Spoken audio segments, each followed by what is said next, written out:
came here in 1952. Funny thing, people living in Western Mass, first time I ever came to Boston was when I entered the Army. I got stationed here. Never came here after college to work for a newspaper in the South End, Midtown Journal, and then this job opened up with the Italian News.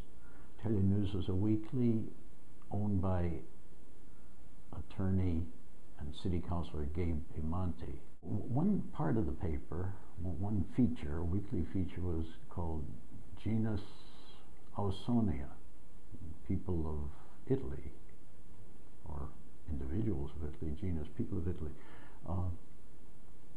We would feature one person. It would be a long feature story, an interview feature, and cover just about people from all walks of life, from entertainers, famous entertainers who came to Boston, and there are a whole bunch of Italian-American entertainers, singers whom we interviewed, scientists, professors at Harvard, MIT.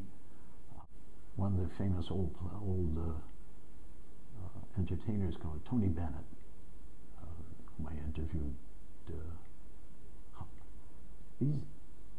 These were easier days, softer days.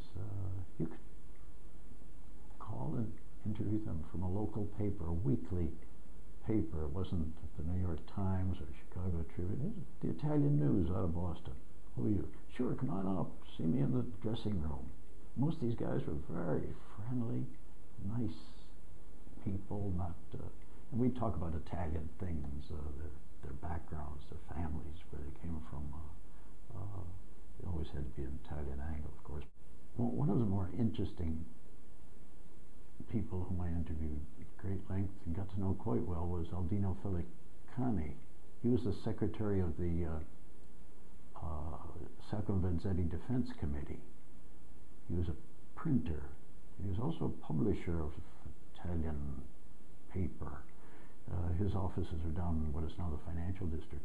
He played an important role in the defense of trying to defend, I should say, of Sacco and Vencetti, and he had tremendous library, tremendous amount of material. I remember interviewing him or talking to him at his office and at his printing shop, printing plant. And I asked if he had anything from Sacco and Vencetti. He opened a drawer and he said, "Yeah, sure. Look at all this. There are letters and all kinds of things." And this was all donated to Boston Public Library about 20 years ago by his son. Think of all the people whom I met doing this column. It was great. Sometimes you go home and after you say, "Gee, I get paid for doing all this stuff. This is great."